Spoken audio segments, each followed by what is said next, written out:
O Jardim do Éden. Nossa mais duradoura lenda. Uma história contada por uma civilização após a outra.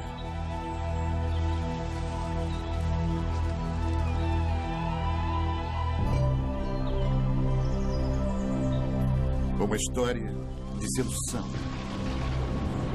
A ira de Deus. Um paraíso perdido.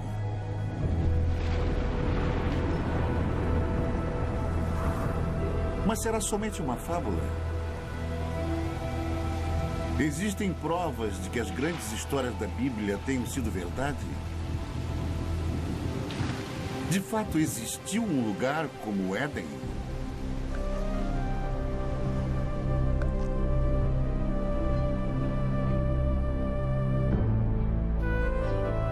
Hoje, a procura pelo Jardim do Éden nos leva a uma terra seca e abandonada, a um lugar chamado Mesopotâmia.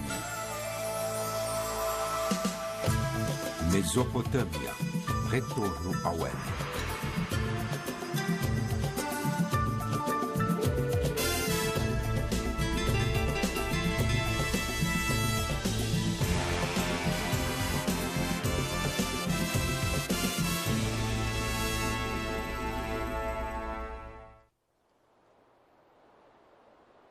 Esta é a terra onde as primeiras sementes de civilização humana foram plantadas. E foi aqui que 3 das maiores civilizações do mundo antigo surgiram: Babilônia, Assíria e Suméria.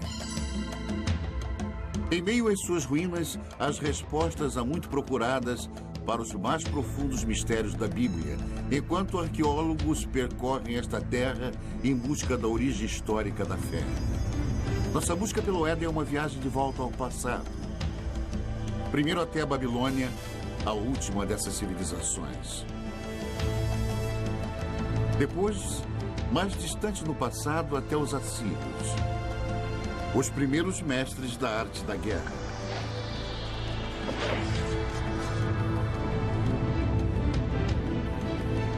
E, finalmente, um momento no passado tão longínquo que somente o Éden poderia ter precedido. Até a Suméria e a criação da civilização em si. O grande arco da crescente fértil. Ao longo de mais de 6.000 anos, esta rica terra, situada entre os rios Tigres e Eufrates, deu início às primeiras grandes civilizações. Os gregos a chamam de Mesopotâmia. Nós chamamos de Iraque. Subpondo as camadas da história daqui, podemos trilhar as origens de nossas histórias mais antigas e nos transportar às raízes mais profundas da fé. Nossa jornada começa na margem oeste da Mesopotâmia, em Israel. Uma descoberta casual em 1947 voltaria a atenção do mundo para a arqueologia e para a Bíblia. 2 pastores beduínos estão conduzindo seu rebanho de cabras pelos rochedos de Qumran, alguns quilômetros a leste de Jerusalém. No calho do deserto, eles notaram uma pequena caverna oculta num declive rochoso curioso. Um começa a subir. Não é raro encontrar artefatos antigos e valiosos nestes penhascos.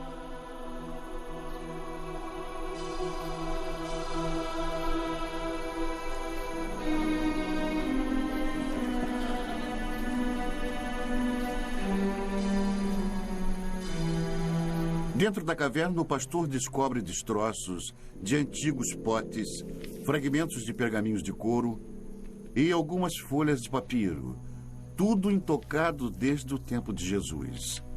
Estas escrituras de uma seita judaica monástica chamada Essênios viriam a ser conhecidas em todo o mundo como os manuscritos do Mar Morto. Nas cavernas ao redor, centenas de papiros antigos seriam eventualmente descobertos. Uma delas provou ser a primeira versão do Antigo Testamento, incluindo os 5 primeiros livros fundamentais conhecidos pelos judeus como Torá. Os manuscritos do Mar Morto imediatamente se tornaram foco de um tremendo alvoroço internacional, enquanto eruditos e teólogos disputavam a posse e os significados deles. E a sensação foi importante. Isto foi descrito como um dos achados arqueológicos mais importantes. E são muito valiosos para os judeus, porque eram judaicos. Eles vêm de um período fundamental na história judaica.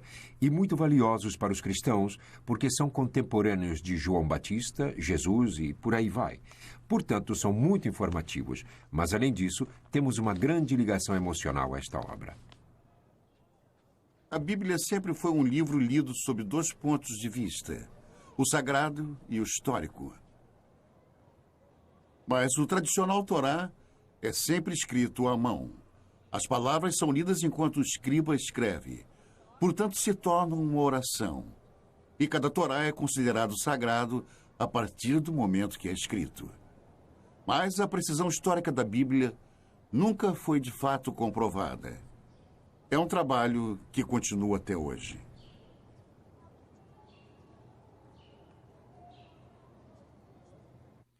Alguns dos livros da Bíblia são excelentes livros de história. Aliás, os primeiros livros históricos que existem, e muito preciosos, pois temos comparado com outras fontes, e eles mostraram ser muito preciosos. Por isso são tão importantes.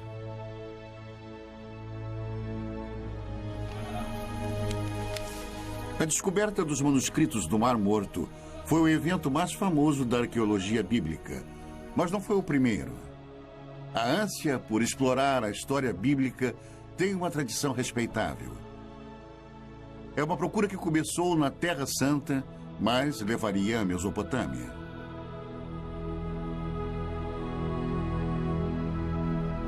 Ao longo da história, viajantes místicos e fiéis têm sido trazidos aos locais onde as grandes histórias da Bíblia ocorreram. Mas com a chegada do século XIX, um novo tipo de peregrino procurou fortificar sua crença na Bíblia através da recente ciência da arqueologia. Certamente não poderia haver confirmação maior de sua fé do que provar que a história bíblica foi real. O primeiro propósito dos arqueólogos bíblicos foi localizar lugares mencionados nas narrativas bíblicas e ver se alguma ilustração daqueles contos poderia ser encontrada. Para usar a cerâmica antiga, as antigas muralhas da cidade, as antigas armas como ilustrações de histórias bíblicas que todos eles haviam aprendido na infância.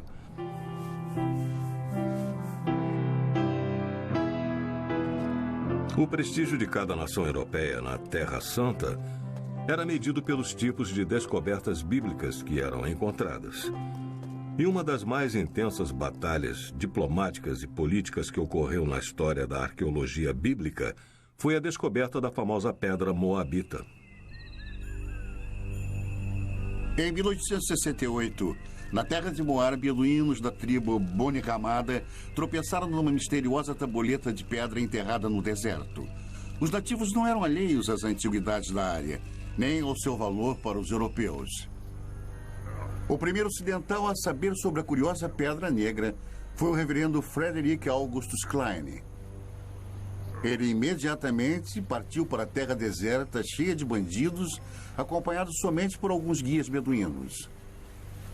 Klein era um missionário, não um arqueólogo. Logo que olhou para o peculiar entalhe de basalto, ele sentiu uma súbita animação, suspeitando que a tabuleta negra pudesse confirmar suas crenças mais profundas. Ele examinou a pedra e fez um molde simples da inscrição. Era numa língua que Klein desconhecia. De volta a Jerusalém, ele procurou ajuda para decifrar a pedra. Quando a notícia do achado começou a se espalhar, as ruas e bazares fervilhavam com os rumores de uma nova descoberta. A inscrição na pedra provou ser o relato do rei Moabe sobre uma batalha também descrita na Bíblia.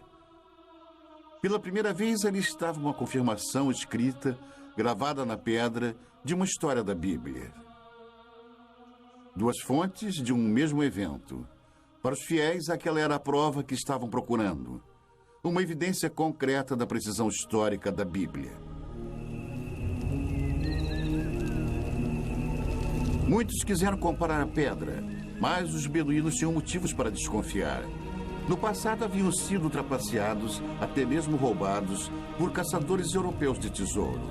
Supondo que algo tão estimado pelos europeus devesse conter ouro, eles jogaram a pedra no fogo na esperança de quebrá-la. Quando o fogo esquentava a pedra, eles derramavam água sobre ela e repetiram isso várias vezes, até que finalmente ela explodiu. Eles não encontraram ouro algum, e a pedra estava destruída.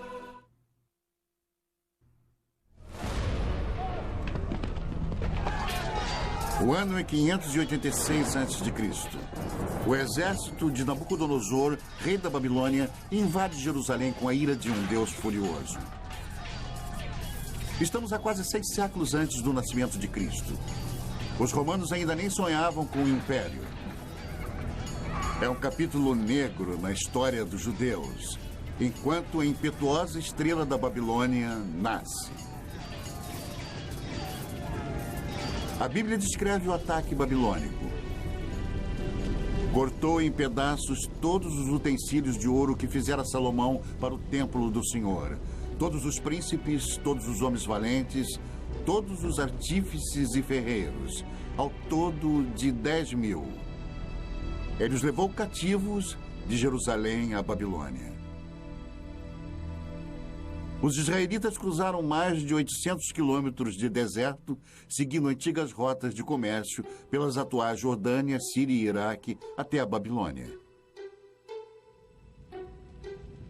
Em Salmos 137, os israelitas lamentam: às margens dos rios da Babilônia, nós nos assentávamos e chorávamos, lembrando-nos de Sião. Como, porém, haveríamos de entoar o canto do Senhor em terra estranha? Fracos e exaustos, os israelitas chegaram à Babilônia, amedrontados com tamanha grandiosidade. Arrancados da modesta cidade de Jerusalém, eles contemplavam a majestosa capital do mundo antigo.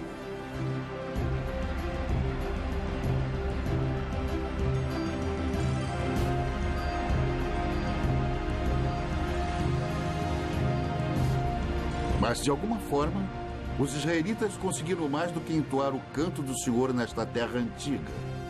Eles também registraram. Se você pegar qualquer parte de uma fala e então escrevê-la, você está formalizando isso. Você imediatamente estabelece um texto que as pessoas podem criticar ou podem dizer: esta é a verdade, tudo mais é errado. Que eu considero como sendo o maior efeito das escrituras da Bíblia ou do Antigo Testamento. Hoje, as muralhas reconstruídas ao redor da Babilônia estampam o nome de Saddam Hussein. Mas um dia os tijolos exaltavam outro nome: Rei Nabucodonosor. Esta foi uma terra de muitos deuses e ídolos pagãos. Um local improvável para o surgimento de um dos textos mais sagrados do mundo. Na verdade, a grande diversidade babilônica criou o clima perfeito. E eles invadiram este solo cosmopolita. Até os mais educados e os mais cultos estavam sendo bombardeados com contato direto com outras pessoas, e digo pessoas diferentes. Os israelitas se viram numa violenta mistura de raças e línguas em conflito com deuses e demônios. Que cidade é esta? O Apocalipse perguntaria. Vestida de púrpura e de escarlate, adornada de ouro, de pedras preciosas e de pérolas. A morada dos demônios, covil de toda espécie de espírito imundo. Babilônia, a grande mãe das meretrizes e das abominações da terra. Mas em meio a todas as abominações, talvez até mesmo por causa delas, foi onde a Bíblia se tornou um livro pela primeira vez.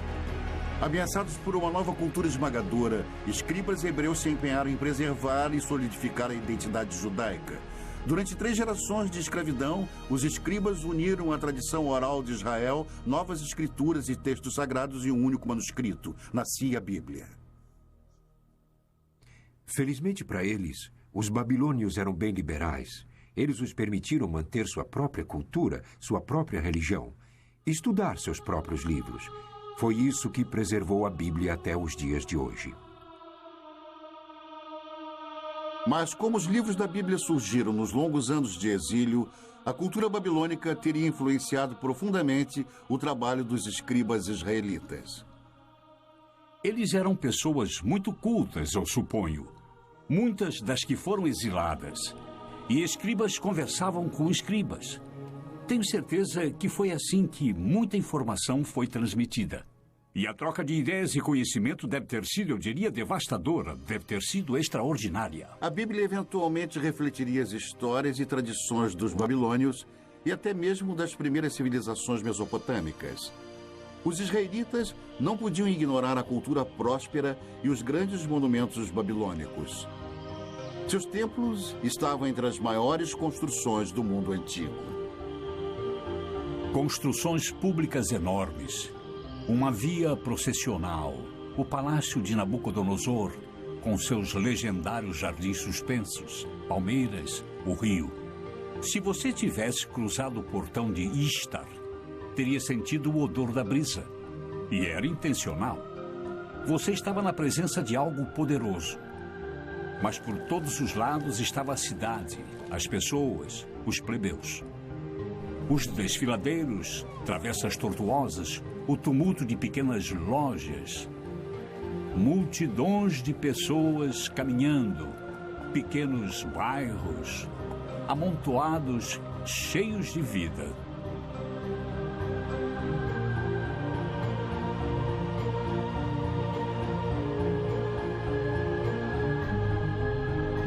E foi aqui, a Bíblia nos conta, que um dos monumentos mais extraordinários da antiguidade subia até o céu. A Torre de Babel. Durante eras, aventureiros e peregrinos esperavam que, encontrando a famosa torre, pudessem provar a veracidade das histórias da Bíblia. Um dos que falharam teria escrito: nenhum homem ousa se aproximar da torre, pois está deserta e cheia de dragões e enormes serpentes e de bestas venenosas. Viajantes medievais afirmaram ter encontrado a torre.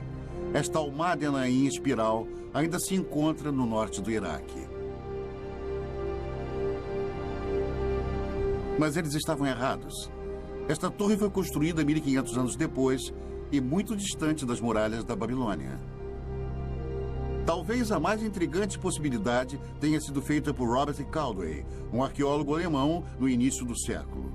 Ele descobriu uma trincheira retangular com alguns tijolos restantes. Muitos especialistas acreditam que Caldwell tenha descoberto tudo o que restou da famosa torre. Os enormes monumentos babilônicos causaram uma forte impressão nos escribas bíblicos. Mas a herança mais duradoura que sobrevive até hoje é uma novidade babilônica ainda mais impressionante: o Código de Lei. A Babilônia foi a primeira civilização na Terra a ter um código de lei escrito. A pedra, originalmente esculpida, é uma importante relíquia perdida por centenas de anos. Ela apareceria no final do século XIX. Uma pedra esculpida com um dos mais importantes documentos legais de todos os tempos. 1.200 anos antes dos israelitas serem levados em cativeiro, o rei da Babilônia mandou esculpir uma pedra com as leis que carregam o seu nome. Código de Hammurabi. Estas escrituras podem ser tidas como precursoras do Código de Lei em Êxodo, Levítico e Deuteronômio. Nas sociedades em que o conhecimento e a lei são transmitidos e compartilhados oralmente, o precedente é muito importante. Quando foram escritos, as pessoas que o fizeram tinham imenso poder. O Código de Hammurabi influenciou quase toda a civilização desde a Babilônia. Hoje, até mesmo alguns de seus métodos mais primitivos de julgamento sobrevivem intactos. Hammurabi descreve um ritual chamado aprovação, um teste doloroso, até mesmo mortal, de culpa ou inocência. Em algumas remotas tribos beduínas, a aprovação ainda é praticada tal como era feita no tempo de Hammurabi. Nesta rara filmagem, um sagrado chamado Mubashi irá julgar os acusados examinando suas línguas após eles lamberem uma colher de ferro quente.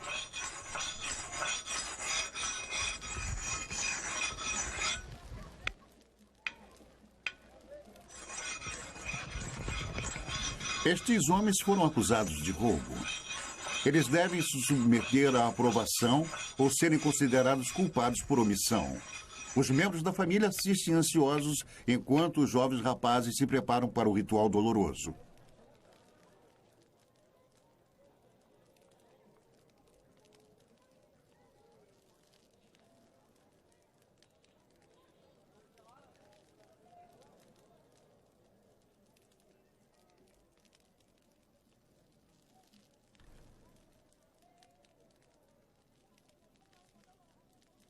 A água não alivia a dor. É para limpar e purificar o bebedor e prepará-lo para o julgamento. O homem sagrado reza e depois examina as línguas queimadas, buscando um sinal de Deus. Apenas o Mubashi pode definir culpado ou inocente e somente ele irá determinar o destino destes homens. Finalmente, um veredicto. Um homem é considerado inocente para grande alívio de sua família. O outro não teve tanta sorte. Declarado culpado, ele irá pagar pelo seu crime. A aprovação é um intrigante reflexo atual de Hammurabi, mas suas leis chegam ainda mais diretamente ao presente através da Bíblia. Hammurabi estabeleceu leis. Ele não inovou nada. Ele apenas estabeleceu por escrito as leis as quais eram realizadas pelos antecedentes há centenas, se não milhares de anos. Olho por olho, dente por dente, e princípios como este, muitos dos quais ainda se encontram.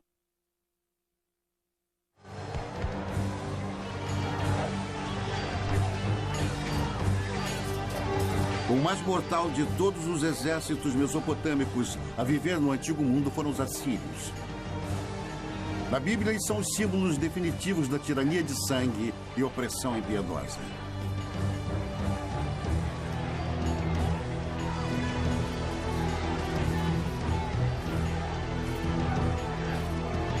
Cem anos antes de Nabucodonosor levar os israelitas em cativeiro para a Babilônia, a Bíblia nos conta que o rei assírio Senaqueribe atacou as terras dos israelitas.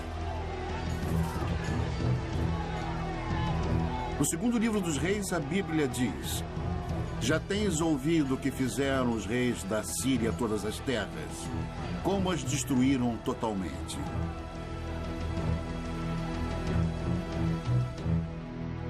Os assírios eram dominados por reis déspotas. Eles acreditavam no poder absoluto.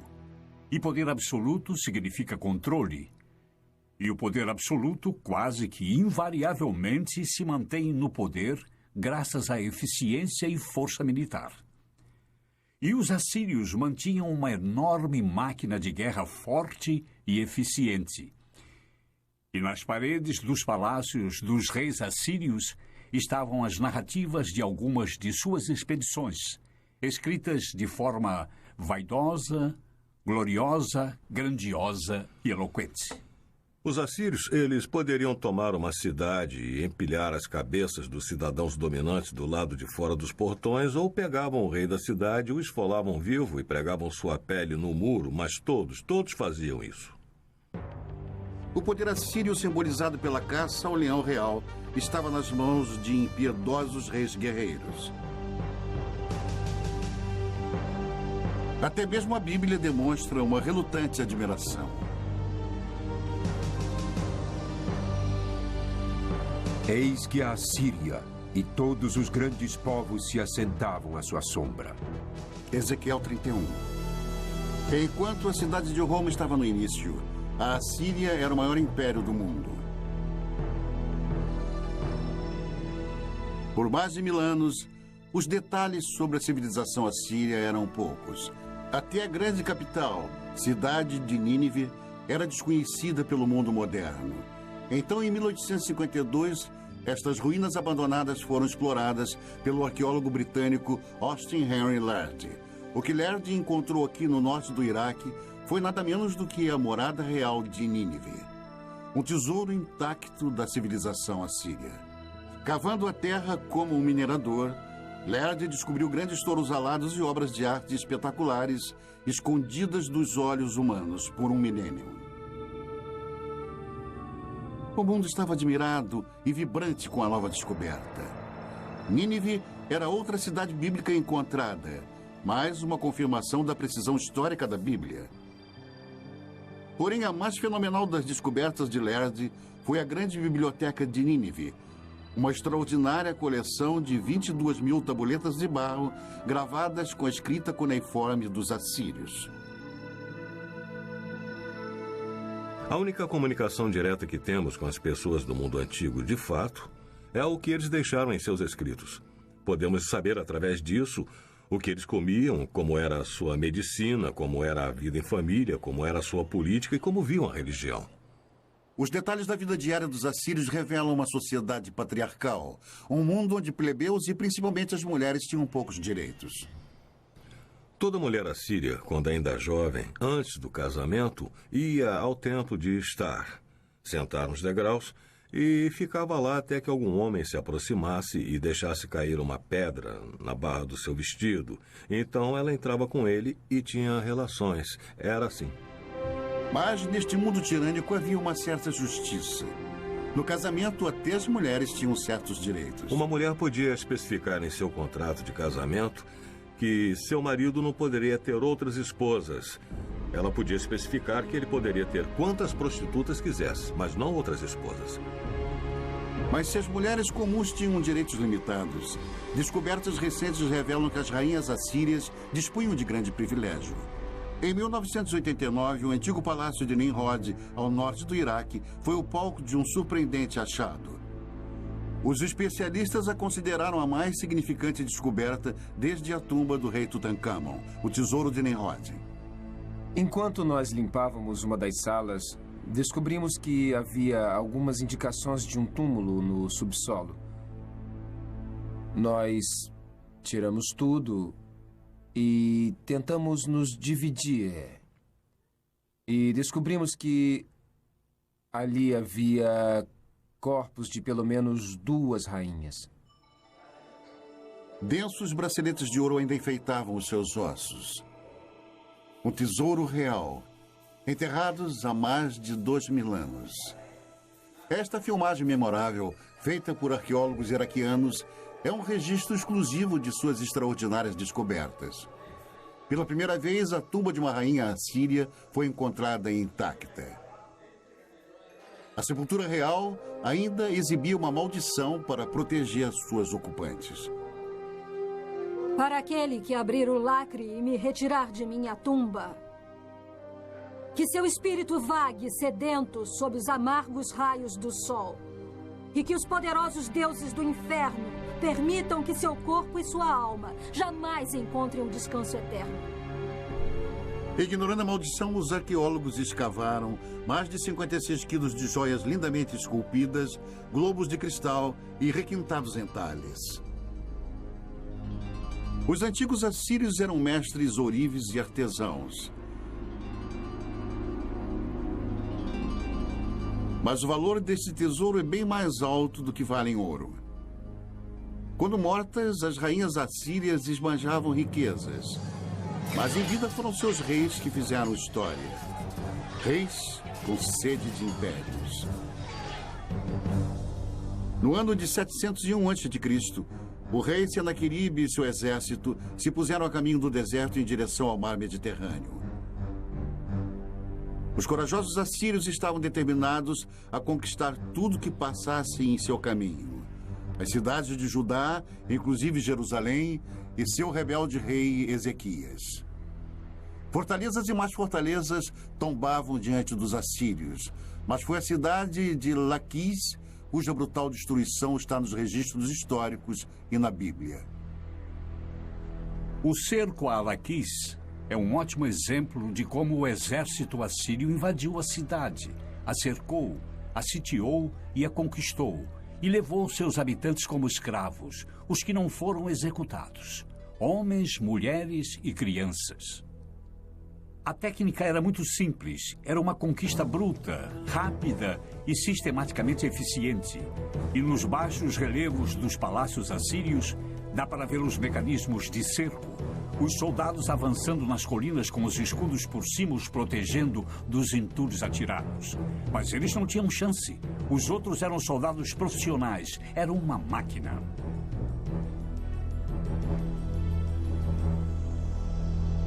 Da cidade capital de Jerusalém, o rei Ezequias sabia que um ataque assírio era inevitável. Ele tratou de fortificar a cidade e ordenou a escavação de um aqueduto subterrâneo, um empenho desesperado para proteger o fornecimento de água na cidade. Diante de um cerco, o plano de Ezequias funcionou. A Bíblia conta que Deus salvou Jerusalém e o rei da Assíria voltou humilhado para sua terra. A versão de Senaqueribe do conflito foi encontrada num prisma de argila enterrado em Nínive. Ele se equipara com a história da Bíblia nos mínimos detalhes, mas seu ponto de vista é bruscamente diferente. Mas quanto a Ezequias, o judeu que não se curvou em submissão ao meu domínio, 46 de suas cidades fortemente muradas, eu ataquei e conquistei. O esplendor de minha autoridade o derrotou. As histórias são contadas de ângulos diferentes, mas estão de acordo. Se você tiver que contar sobre o que aconteceu hoje, e se tiver que contar, contaremos histórias diferentes. Temos a história de Senaqueribe invadindo este país. Cada uma conta basicamente sobre o mesmo evento histórico, completamente sem contradições. Sem contradições, exceto uma. O resultado na versão de Senaqueribe, Ezequias está confinado em Jerusalém como um pássaro na gaiola. Mas, segundo a Bíblia, os exércitos assírios estão contidos nas muralhas de Jerusalém. Este talvez seja o primeiro exemplo de manipulação de informações. O Deus dos israelitas dá a última palavra. Eu vou destruir os assírios em minha terra, a Bíblia diz. E assim disse o Senhor que os assírios serão derrotados. Muito antes, o Onipotente tinha desperdiçado uma civilização inteira. Não há uma única menção do nome deles na Bíblia, mas eles foram chamados Sumérios e contaram a história de uma grande inundação.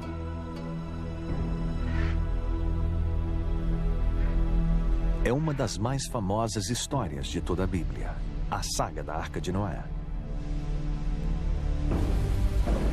Um Deus raivoso, um barco de madeira, um dilúvio. É a história de Noé e sua família fugindo para a arca com cada espécie de animal e sobrevivendo ao castigo da inundação, enquanto o resto da humanidade é destruída. É uma história primitiva, mexendo com nossas esperanças e medos mais profundos. Uma história encontrada na Bíblia, mas também em outro texto antigo, um texto descoberto nas ruínas dos Sumérios.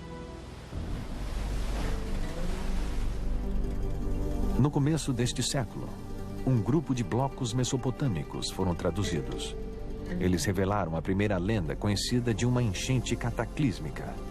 O primeiro épico escrito do mundo é a história do mítico rei Gilgamesh. A história dele sobre uma grande enchente precede a da Bíblia por pelo menos 2000 anos. Por 7 dias e 7 noites, uma enchente tinha invadido a terra e o barco gigante foi lançado pelas tempestades. O barco navega até uma montanha. Ele solta os pássaros, que é a história que tem uma semelhança com a enchente bíblica. É uma história maravilhosa. Mais de 5.000 anos atrás, a história do grande dilúvio foi contada primeiro aqui, nas cidades antigas da Suméria, Uruk, Eridu e Ur. Na Suméria, encontramos o início de quase tudo que nos fez civilizados. Eles inventaram a roda, o governo e a jardinagem. Suméria, a primeira civilização na Terra. Em uma terra sem pedra, eles projetam tijolos de barro, como aqueles ainda feitos e usados hoje. E daqueles simples blocos de construção, eles levantaram os primeiros grandes monumentos, chamados zigurats, construindo templos que invadem dezenas de metros pelo ar. Os sumérios inventaram 1 minuto de 60 segundos e até mesmo o adolescente problemático. Onde você foi? Não fui em lugar nenhum. Se você não foi a lugar nenhum, por que fica perdendo tempo? Vá para a escola. Fique na frente do seu professor. Narre a sua lição de casa, escreva o seu trabalho. Você me entendeu? Sabemos sobre os sumérios, o que fizeram em suas vidas diárias, graças à mais impressionante invenção deles, a escrita. Nós conhecemos a mais antiga lenda deles e seus segredos mais íntimos, porque alguém escreveu. Foi algo que ninguém havia feito antes. É uma janela, mas uma janela que é composta de várias partes, algumas das quais podemos ver e algumas não. Nós necessitamos de muito mais do que temos. Então, o que temos é espetacular. Em alguns casos, nós também temos que ter em mente que há parte das vidas das pessoas que nunca vemos e que nunca veremos porque há pessoas cuja escrita não foi levada em conta. 5.000 anos atrás, alguém escreveu sua história na argila, nos dando uma ideia de um mundo no seu primeiro relance de civilização. Como um povo, os sumérios eram de certa maneira muito autênticos. Eles se preocupavam sobre conhecer outras pessoas e beber cerveja e coisas assim. E há várias coleções de poemas que relatam as preparações de uma mulher para o seu amante e como ela se veste e espera pelo seu amante. O centro desta civilização era a cidade perdida de Ur, onde se imaginava ser o lugar de nascimento de Abraão, o primeiro dos patriarcas bíblicos.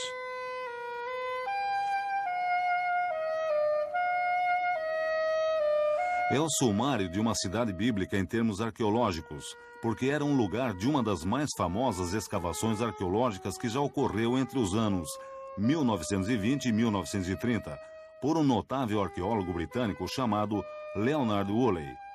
Um arqueólogo britânico descreveu a arqueologia como sendo a ciência dos detritos ou restos, o que é verdade. Mas me dê um arqueólogo que possa fazer pedras e ossos e tijolos e potes criarem vida. Leonard Woolley era assim. Ele pegaria pessoas num passeio por um pequeno quarteirão de Ur, onde as fundações da casa estivessem expostas, e conforme fossem andando, ele falaria da vida das pessoas que viveram nestas casas. Falaria sobre os fornos, as janelas, os tetos rebaixados, os móveis. E Ur, nas mãos de Woolley, ganhava vida. Woolley cavou este enorme buraco. Ele ia através da cidade e se tornava cada vez menor. E então havia esta inútil camada de lodo. E Woolley recontava como a mulher dele veio e olhou para aquilo. E ela era uma senhora simples. Olhou para aquilo e disse: "Oh, aquilo é a enchente." E luzes se acenderam. E Woolley disse que isto era uma evidência do dilúvio bíblico. E o que ele fez? Trouxe dinheiro. E Ur foi uma das escavações que foi vendida brilhantemente.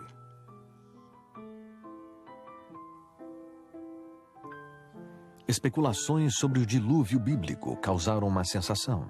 Mesmo sem uma prova concreta, foi como se a ciência e a Bíblia tivessem se unido no desolado deserto do sul do Iraque. Woolley iria finalmente desenterrar um tesouro indiscutível. Uma descoberta que trouxe visões extraordinárias para esta primeira das civilizações, as tumbas reais de Ur. Cavando na lama grossa, Woolley descobriu 74 esqueletos arrumados cuidadosamente, todos enterrados ao mesmo tempo. O sepultamento contou a chocante história de uma jornada final de um rei para o além e daqueles que o acompanharam.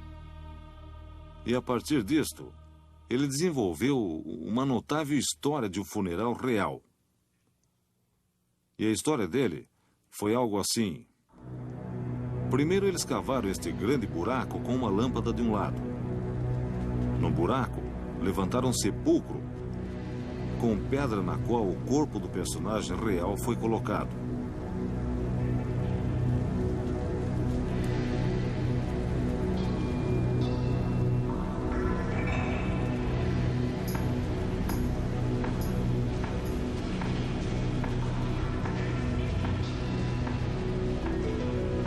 Então, a corte inteira entrou no buraco.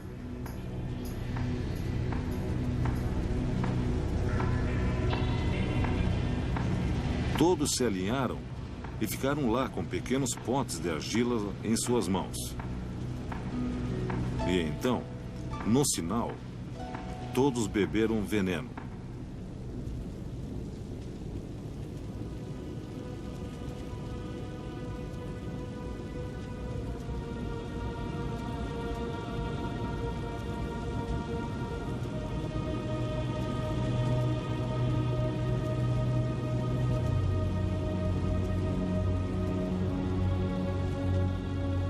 Deitaram e morreram.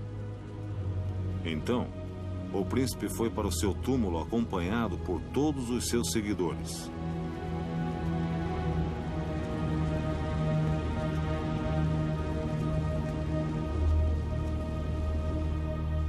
Isto se tornou uma das grandes descobertas, um dos maiores funerais contados na arqueologia da história antiga.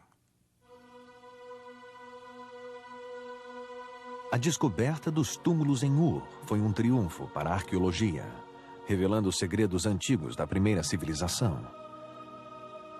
Mas a ciência sozinha pode nos levar só até lá. Onde a trilha acaba, o épico de Gilgamesh traz as pistas atormentadoras finais.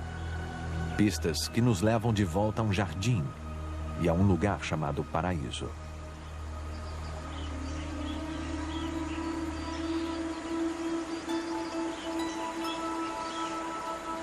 Ah, o Jardim de Éden. No começo, Deus criou o mundo. É uma história familiar.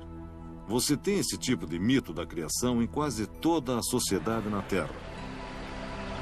E um desejo constrangedor do povo de um mundo melhor. Jardins de Éden. Paraísos são os desejos de um povo de uma vida menos complicada ou mais fácil, ou uma recompensa por ter trabalhado tão duro.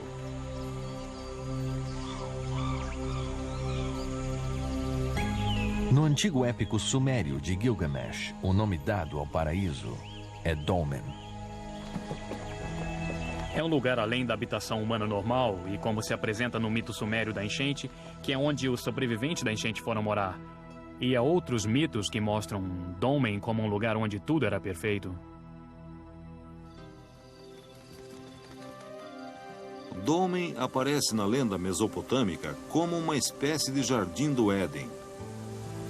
Como um tipo de paraíso, um lugar de verdejante frescor e água abundante, e ventos e brisas. É um lugar de maravilhas, um lugar perfeito.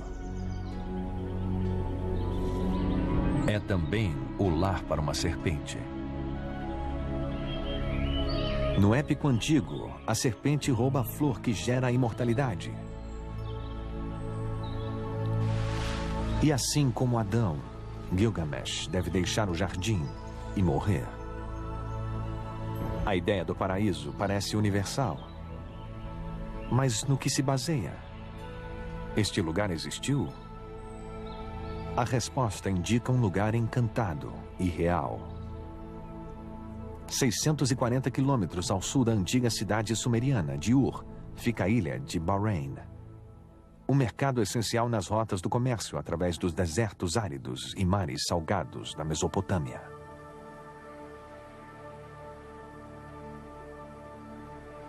Hoje, Bahrein não é mais um paraíso, mas foi uma vez viçoso. Uma vez esta ilha teve água abundante e também abundante vida. Uma vez, há muito tempo, isto era Dolmen. Mas era o paraíso? Comparando com o deserto nos arredores, certamente parecia ser. Havia tanta água aqui que o que é agora é uma ilha deserta. Floresceu. Era um jardim produzindo frutas suculentas. E havia pessoas aqui que aparentemente levavam uma vida abençoada. Mais de 85 mil túmulos encontram-se nesta paisagem, provavelmente mais do que em qualquer outro lugar do mundo antigo. Os ossos antigos nos contam que esses povos eram mais altos e mais saudáveis, e eles viviam mais que as outras pessoas na região. E nos túmulos está a mais surpreendente chave: os restos de cobras, ritualmente embalsamadas em algum lugar no passado há mais de 4.000 anos. Aqui em Bahrein, nós encontramos a serpente do mesmo jeito que a encontramos no épico de Gilgamesh, e do mesmo jeito que a encontramos na Bíblia. Nossa jornada de volta ao tempo cruzou as terras onde os babilonianos, os assírios e os sumérios antigos uma vez estiveram. É possível se arriscar ainda mais para a terra que oculta as pegadas de Adão?